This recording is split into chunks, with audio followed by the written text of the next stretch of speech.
Welcome to the Sound of Movement podcast, everyone. We're kicking off a new week, and today is all about program design. We're going to teach you how to avoid training plateaus with progressive overload. This is a really critical part of program design, and if you get it right, you're going to consistently see gains in your training. Welcome to the show, everyone. In case we haven't met before, Rich is behind the mix, Phil's at the table with me, and my name's Rad Burmeister, and we are Unity Gym, experts at turning driven people into athletes. This episode is brought to you by the Unify Movement System, the only online program effectively balancing strength, flexibility, and fitness all into the same short and efficient workouts so you can unleash your inner athlete. Get daily coaching by us, plus our Epic Foundations Prep program and revolutionary structural balance blueprint to create your ideal program and optimize your performance. As a valued listener, use the link in the description to get your first month free. Also, I'm excited to announce that we have an Epic 72-hour flash sale coming up this weekend. What we're going to be putting on will be announced on Wednesday, so tune in. Now, before we get started, warm welcome if you're on the live stream in the UMS Movement Mastermind Facebook group. Just leave a comment and we'll send you some love. Remember that anyone can join and interact. Lastly, shout out to our YouTube athletes catching the replay. Hit the like button to support the channel and subscribe if you like what you see or hear. Okay, joining us today is Phil White from ADPT Physio. How are you, Phil? Very well. I always like being back on the podcast after a week off. I miss it. So, yeah, and we miss you, so it's good. I certainly miss you because I now have somebody to talk to. Right. Yeah. How was your week down south, mate? Good, man. So for those who don't know, my partner's a GP trainee, and so she has to work remotely out of Sydney. So I go down there, and it's a really great opportunity for me to work on some online projects. So I had some exciting stuff happening with one of my other businesses. For any physios who listen to the podcast, I have a business with my mentor who's a very well-known physio, and we had some exciting things happening last week with Q&As and podcasts and whatever. So check it out. The Physio Accelerator is what it's called. Sweet. Awesome. Nice one. Back to this and ready to go. Yeah, that's it. And this is an exciting week for us because this is the week in all of our other weeks when we do these podcasts, we talk about topics that are all about helping people to understand how to get the most out of our training. But this is the week where we bring it all together and we talk about program design and how we do it in the UMS. And what we want to talk about today, progressive overload. If you don't understand what it is, I really like a description that I heard from this dude that did a TED talk on posture and back pain, and he was an exercise physiologist, I think. And anybody that does TED talks, they're pretty notable people, or they've done a hell of a lot of work to get there anyway. But the way he described progressive overload was if you picked up a couple of 10-pound dumbbells and you did some bicep curls, and at your best effort you could do 8 reps. And if you did that a couple of times a week, and then after several weeks you could now do 12 reps, and then you went up to 12.5-pound dumbbells, went back to 8 reps, and then repeated the process again. That process is, in a nutshell, progressive overload for resistance training. You can do the same for most types of training though, right, Phil? It's not just resistance training you can use progressive overload for. Yeah, definitely. So it basically, that's an example of a progressive overload technique, but there are so many different ways to do it. And so, but that's a nice, simple sort of explanation of just the idea that, your body will adapt to something, and you need that's overloading. You can do a training session which is challenging your system, but you can't just do that one overload once and expect you to keep continuing. You need to keep changing and adapting, and that's probably one of the things that we should address first, right? I didn't even think about that before when we were having we always have a discussion before we do these shows about what we're talking about, but I think that's probably one of the earliest pitfalls that a lot of people go in, especially if you go to the big chain gyms like Fitness First, where I started out as a personal trainer. And the majority of the members there, they don't have a trainer, they don't have a coach, they're going it on their own. And I was there Yanni was there for 10 years, and I was there for about 10 years, minus my 4 years serving as an infantry soldier. 6. Yeah, but it was, it was over a 10-year period. Thanks, Phil. I was trying to, but you see these people, they're very, very motivated. They're coming in every day, but they are really falling into this trap of feeling like the results that they initially got when they started their routine, they are not going to continue to get that. And as a trainer, you often get people that would come to you and they say, look, I've been training for about 2 years and in the first 6 months, I got really, really good. I lost weight, I built muscle, I got stronger, and I've just plateaued. And I haven't been able to go any further. And it's because I don't understand progressive overload. And it is a beast of a thing to understand because, like Phil said, what I just described before is a really, really basic understanding or explanation of progressive overload. And it is only one example of it. There's so many different variables. Yeah, it is one of those things that can also be totally overcomplicated and people can get so complicated with it, particularly in the early phases of training. That can be something which then you're trying to progressive overload, but you make it so hard, like complicated and all over the place that you'd get much better results than simply keep it. So it's definitely one of those things where it's, having that basic understanding is the key step, and that will get you a lot of the way there. And it's only really once you have quite an old training age and you need specific adaptations and that are, and hard to get through certain sort of biological benchmarks that are just hard to break through, that you really need to get funky, I guess. Which is another really great point, Phil, to talk about that.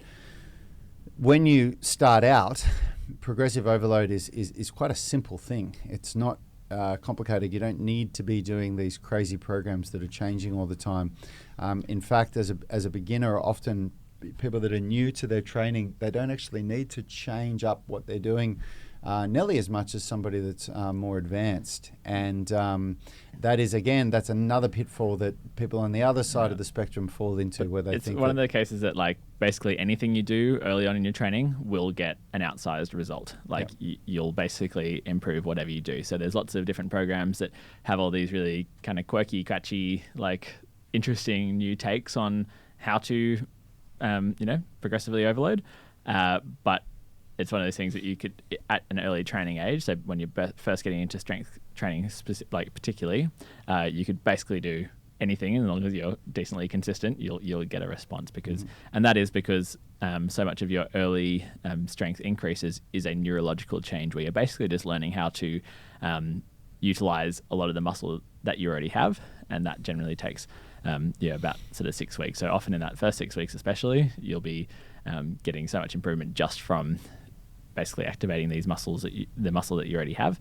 And then the other big thing is, if you are paying attention to technique, small changes in technique will have a large effect on basically the weight, your efficiency, and the weight you can move. So in that early stages, as you are learning things, you'll basically get a great response pretty much whatever you do, as long as you turn up and do it. Yeah, that's right. Yeah. And look, it's important to really understand, why do you need to know all this stuff? What dangers are you facing if you don't understand progressive overload?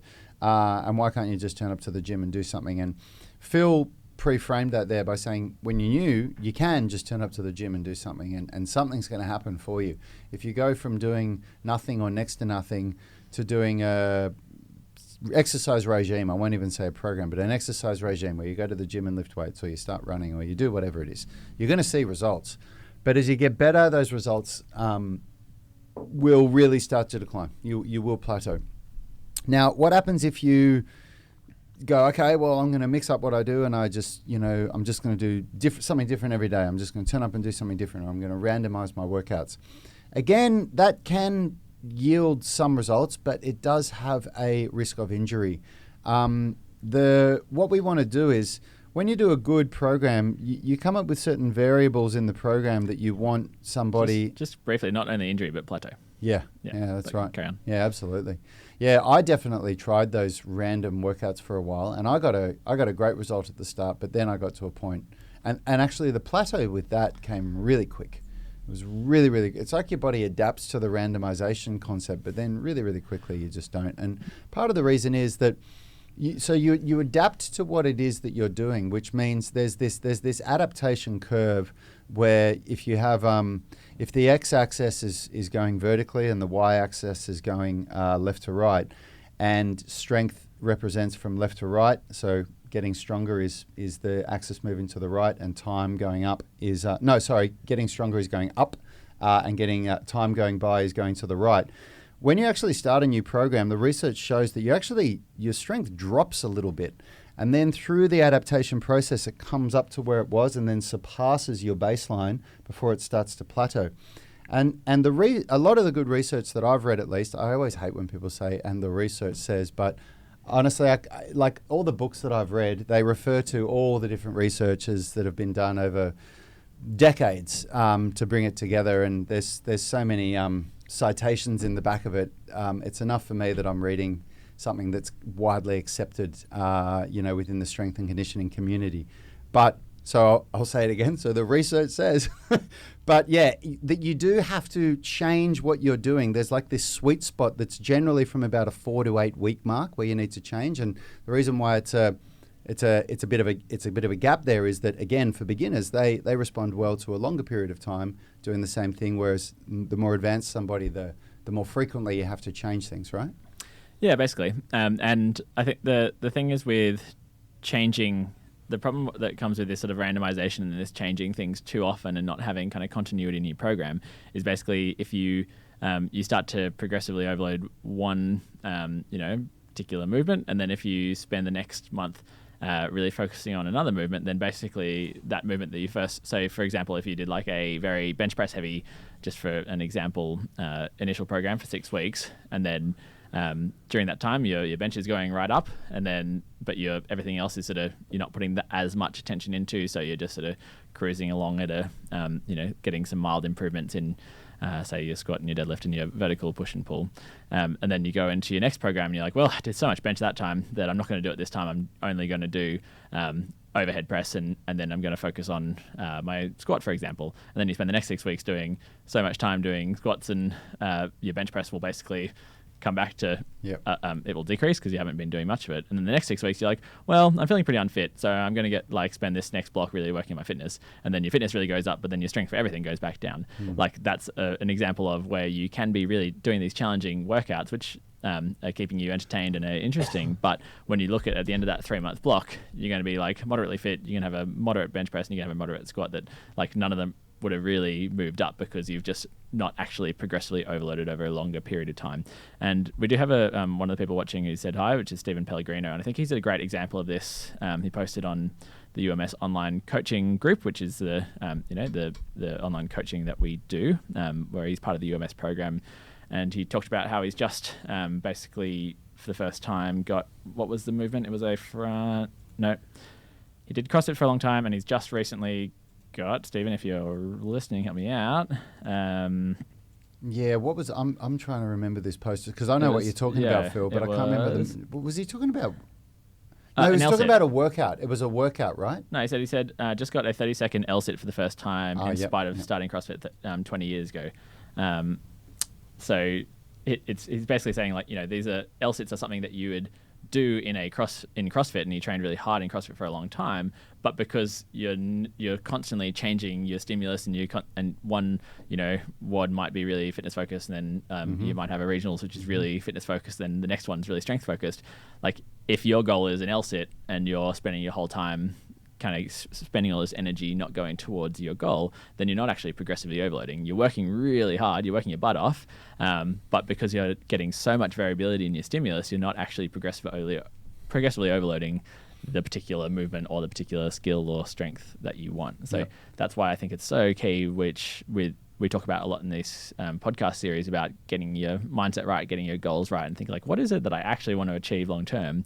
And then part of your programming, which I think the UMS does so well, it keeps enough consistency in the all the elements of strength, flexibility, and fitness. But it's all about then just targeting down to being like, okay, at the end of this year, I want to be able to, hit those strength benchmarks, for example, that we've talked about with the double bodyweight squat, 2.5 times deadlift, and 1.5 times bench press. That might be your strength benchmark that you want to hit by the end of a year. But then you've got to realize, like, okay, that's going to mean that I'm going to have to really focus on progressively overloading my strength, and I can't just get distracted by calisthenics halfway through, go down a rabbit hole of planche leans, and then expect to then hit those benchmarks. Like, you've got to be really focused on progressively overloading the particular skill you want, and that could go for gymnastics or strength or flexibility, fitness. I'm really happy that you brought that up, because that is the whole reason why the UMS is such an effective program is because Yanni, Richard, and I all have different passions with our training. Like, Richard's far more passionate about weightlifting and strength training than I am, and I'm far more passionate about calisthenics than he is. But through through the creation of the UMS, there was a period of time when I was making that mistake that you were just talking about there, Phil, where I was always just focusing on the skill and the way that I was writing my programs. It was, okay, this month I'm going to focus more on this, and I haven't done that for a while, I'm going to focus on that. And when you look at that over a 12 or 24-month period, I just did not achieve the level of strength, skill, and competency in calisthenics that I thought I should have for the amount of time that I invested. And at the same time, people that did far less calisthenics than me, like Richard, for example, who was like on the other end of the spectrum, he was really methodical with his training and he didn't make radical changes to his programming from block to block. He was, manipulating the intensity by rep ranges and slight variations of the fundamental movements like squat, deadlift, bench, shoulder press, pull up, things like that. And Yanni, the same. And those two guys both have been able to outperform me in calisthenics for the same amount of time invested in training, but their training was put more into traditional, strength training than mine was. And so one of the reasons why the UMS is so effective is because we've really had a lot of skin in the game in this. We've learned from a lot of really great people. We've tried what we've learned and we've figured out ways to put it together in something that really delivers results. And at the end of the day, it doesn't matter what you want to be good at. Most physical things, your performance will increase if you increase strength, flexibility, and fitness. There's very little as far as sport goes or physical activity we've got rock climbers here that say they're climbing better than they ever have. Like they came here to improve rock climbing and now they're doing routes that they've never been able to do before, and all of their friends at their rock climbing gym are amazed at what they do. We've got dragon boat competitors that do the same thing. We've had kite surfers, And Stephen's this guy who's watching now who just had the the gains in the LSIT.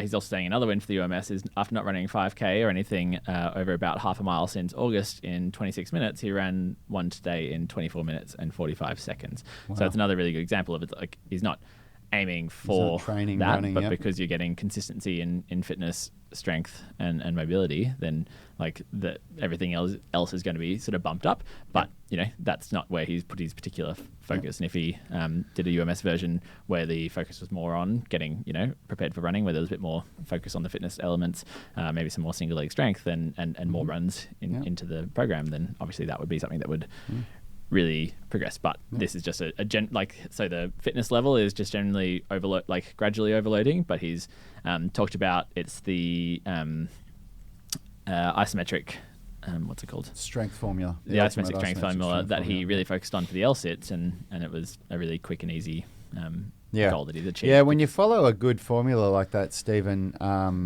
things just really start to roll out for you. And we should, because we've only got Phil for another 6 or 7 minutes, we should now talk about, we've framed what progressive overload is and how it all works and why you should do it. And we'll talk about a little bit about how we do it in the UMS. And the way we do it is we get everybody to start with a templated program that basically allows people the opportunity to uncover any imbalances in their body that they may or may not have been aware of in quite a safe environment, with exercises that are repeatable, that we can get people to post videos of, and we can critique their form quite easy. Like we're not, by not giving everybody something totally different at the start of the journey, it's easier for us as coaches to be able to really guide people along it. That's one thing.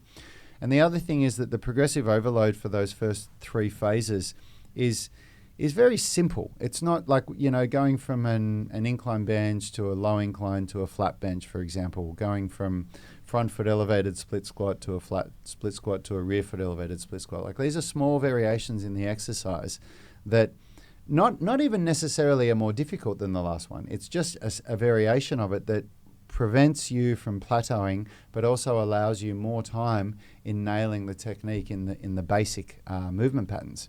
And it works really, really well. We've done it for a long time. And then once people move out of that initial foundations phase and move into the progressions phase, what we do is we get people to test their strength and test for imbalances through different lifts in the body. And then we teach people how to customize the program, but sticking to our really good program template, which we'll talk about in a sec. And the idea is that when people customize their program, they write a program that goes for a 12-week block, so 2 times 6-week programming mesocycles, we call them. One is an intensification phase where it's all about lifting heavier weights with lower volume with the idea to increase raw strength. And then the second phase is an accumulation phase where the idea is that we accumulate volume with the idea to hypertrophy muscles. And by doing that, with very, very slight variations to the exercises from one of those mesocycles to the other and then testing again, that's a good example of how you can use progressive overload combined with periodization and good programming to see some really nice improvements in the way you move and feel. Yeah, definitely. Yeah. And it's something that Stephen's saying, I hate running. I hate running too. I don't know how Phil and Richard do it all the time. Yeah, I absolutely love running, and I hate running when I haven't done it for a long time, and then I try and run really hard. And I think, Stephen, the fact that you've done a 5K in August and then you've just tried to beat your 5K time since not running from August, I'm not surprised that you hated that experience. But I assure you, if you took a progressive overload approach to running, you get to that point that you do really start to love it. So, yeah. But yeah, the way of progressive overloading is not trying to run faster every single time. It's building in elements of rest, elements where you're doing higher intensity with speed work and intervals, and then doing some slower steady state. Like, you've got to realize that with all elements of strength, flexibility, and fitness, it's not as simple as just doing a harder version every single time you turn up. Absolutely. Like, progressive overload does also include periods of consolidation, right? Like, you can progressively overload every week and even every month, but Richie, Richie, there's just somebody out there. There's periods of time that I learned this the hard way, because, you know, when you read a lot of the literature, a lot of it talks about how, you know, every single week you should be adding 2 to 3% to what you can lift and everything, and that is true for most of the part. But in my personal experience, I've had times where I just can't increase weights or increase volume, and sometimes you just need to consolidate everything that you've learned, and then deloading comes in as well. But if you get it all right, you will over the months, like I think a 12-week period is a really good time frame to be aiming for objective improvements. I think if you focus on, like, even every month, sometimes you can be a little bit disheartened. Sometimes you can't see the kind of improvements that you would like to over a month.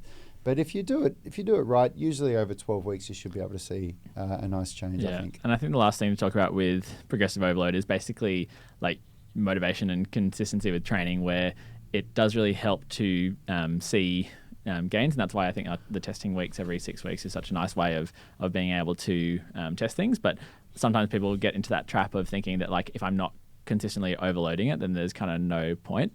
And so that idea of consolidation is really key. And sometimes you do just need to go into sort of a maintenance phase for something while you find joy elsewhere, because it can be one of those things where you might have, like, a favorite movement or a favorite workout or something that you just feel like you really enjoy because you keep on getting better and better and better at it.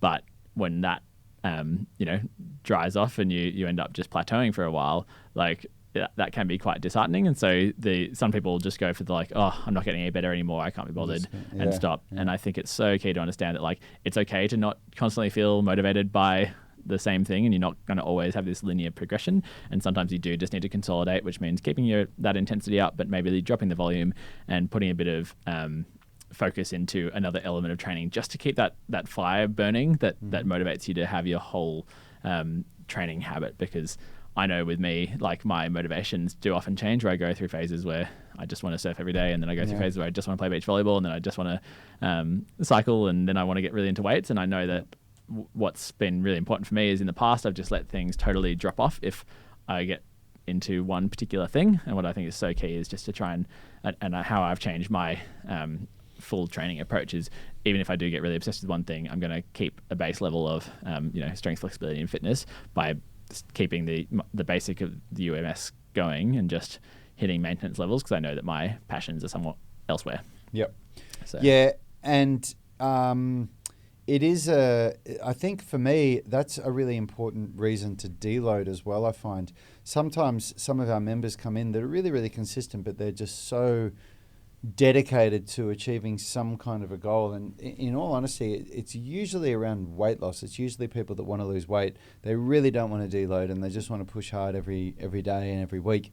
And I say to people that even if you don't feel like you need a deload in your body, it's important to deload your mind sometimes, and to just take a week where you're not like obsessively looking for those improvements, and you're just coming in and consolidating and allowing your body to have a week where you just cruise and you don't push too hard.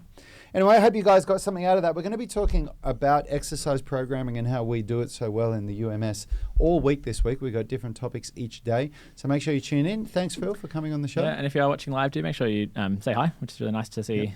Stephen say hi and Joker, and it's great to get some questions and comments and personal experiences that you've had with getting this right or getting this wrong, because it is really interesting for us, and I think a lot of people can relate. Even if you've made some terrible mistakes, that's how we got to where we are, is by making really bad programming mistakes. Terrible mistakes. Yeah, so we'd love to hear what you guys have to say. Yep, awesome. Thanks, guys. Have a good day. Health is about performance, not just body image. You better be willing to accept what you're going to have to do to get there. We'll start focusing on movement goals, strength goals, flexibility goals. When you nail that skill, it's there forever. The body image goal doesn't get you that It's far. the consistency and frequency that's going to get you there. It's not the intensity. There's no shortcuts to mastery and movement. Destination doesn't change overnight, but your direction will. The gym is not the place to beat up the body that you hate. It's the place to build the body that you love. We are the gym that teaches people how to move instead of just exercise, because we believe that health is about performance, not just body image.